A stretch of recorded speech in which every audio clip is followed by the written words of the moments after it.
क्योंकि जिनका कार्यालय बगल में है और बीजेपी के तो कार्यालय में कमरे के अंदर कमरे बने हुए मैंने सुना है। जो हमारे कुछ पत्रकार साथी वहां जाते हैं वही जानकारी ये देते हैं कि कार्यालय में बहुत कमरे बन गए हैं और उसके बाद भी यहाँ चोरी होना, मुझे तो ये लगता है कि एक दिन भारतीय जनता पार्टी का कार्यालय ही चोरी हो जाएगा। भैया आप जो है आगरा एक्सप्रेसवे के गड्ढों की बात करते हैं, भैया आप आगरा एक्सप्रेसवे के गड्ढों की बात करते हैं, लेकिन रक्षा मंत्री जी का जो ड्रीम प्रोजेक्ट था किसान पथ, आज वो जो है अपनी बदनसीबी पे रो रहा है। बीजेपी की हर सड़क में गड्ढे हैं और बीजेपी का है एक्सप्रेसवे टूट गया है क्योंकि उन्होंने भ्रष्टाचार किया है और भ्रष्टाचार के बड़े बड़े गड्ढे हैं वहां पर। तो आप उन्हें भरेंगे या नहीं?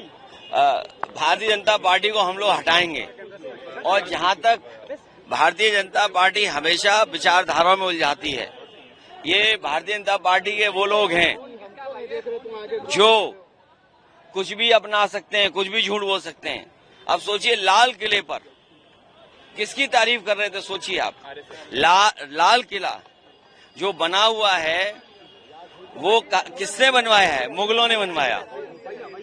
तो वहां पर जाकर के जब भाषण देते हैं तो बताइए किसकी तारीफ कर रहे हैं? जो संस्था रजिस्टर्ड ही नहीं है, जो संस्था रजिस्टर्ड नहीं है उसकी तारीफ कर रहे हैं। इसका मतलब कि प्रधानमंत्री जी कमजोर दिखाई दे रहे हैं, बीजेपी कमजोर दिखाई दे रही है।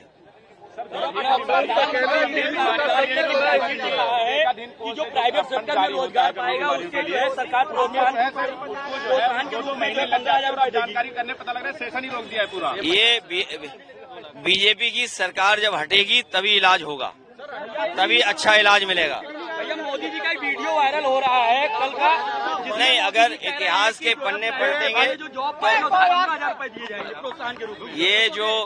ये इतिहास के जब पन्ने आप पलटोगे तो बहुत सारे इतिहास में ये भी बातें लिखी है कि किस किस ने माफी मांगी है, तो माफी मांगने वाली बात भी आएगी।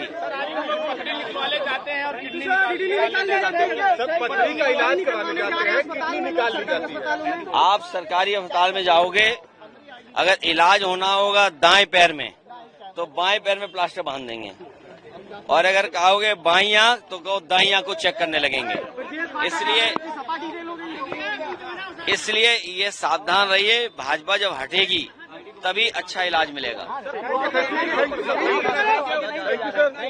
भैया अभी माल्यार्पण किया है अवंतीबाई लोधी को रानी लक्ष्मीबाई बताया, वो रात को सो नहीं पाए होंगे और जिसने भी ये कहा, मुझे नहीं पता कि किसने कहा, अगर ये बात कही है तो हो सकता है नींद पूरी नहीं हुई होगी, लेकिन इस सरकार में तो सब कुछ बहुत अलग अलग हो रहा है। भैया मोदी जी ने कहा है कि ये जो जानवर हैं 3rd फ्लोर 4th फ्लोर पे जा रहे हैं। आप सोचिए, जानवरों के लिए कई 100 करोड़ रुपए सरकार खर्च करती है, लेकिन खर्च नहीं हो रहा, इनकी जेब में जा रहा है और उसका परिणाम ये है कि कई बार जानवर 1 मंजिल 2 मंजिल 30 मंजिल पे पहुंच जा रहे हैं। इसलिए गरीबी बेरोजगारी से लड़ाई बढ़ी है, महंगाई बढ़ी है, रोजगार है नहीं, नौकरी है नहीं, इलाज है नहीं, भ्रष्टाचार बढ़ा है, इनके मंत्री लोग भ्रष्टाचार कर रहे हैं और पीडीए के लोगों का दम घुट रहा है वहां पर बीजेपी में। पीडीए के लोगों का, चाहे वो विधायक हों चाहे और पद पर बैठे हों, उनका दम घुट रहा है, गला घुट रहा है। वो देखिएगा बहुत जल्दी भारतीय जनता पार्टी का साथ छोड़ देंगे।